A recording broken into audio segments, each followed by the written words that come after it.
చాలామందికి ఇన్స్పిరేషన్గా ఉంటుంది అనే ఉద్దేశంతో మాత్రమే ఈ వీడియో చేయడం జరుగుతోంది.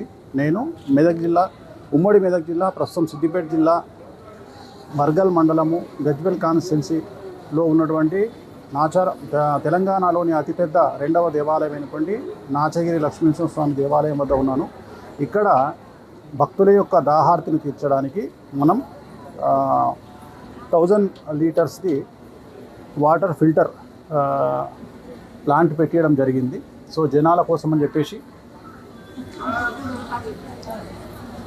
ఇక్కడ వచ్చినటువంటి జనాలు వాటర్ ఫిల్టర్ సౌకర్యం లేనందువల్ల వారి కోసం అని చెప్పేసి చాలా ఎక్కువగా శని ఆదివారాల్లో విపరీతమైనటువంటి జన సాంద్రత ఈ దేవాలయానికి విచ్చేస్తూ ఉంటారు. సో మీరు కూడా ఈ దేవాలయానికి ఎప్పుడంటే అప్పుడు రావచ్చును.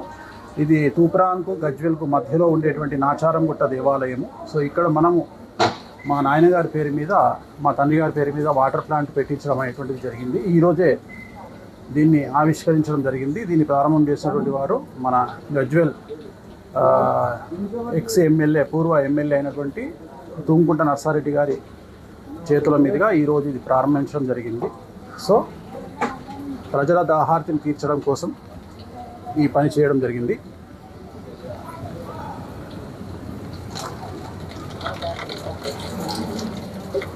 సో ఈ దేవాలయానికి వచ్చేటువంటి భక్తులందరికీ ఈ వాటర్ ప్లాంట్ మనం అందుబాటులోకి తీసుకొచ్చి ఉన్నాము. ఈ రోజు నుండి ఇది జూన్ ఫస్ట్ వీక్లో ఈరోజు మనం ప్రారంభించినాము. ఈ రోజు నుండి ఇది అందుబాటులోకి వస్తుంది.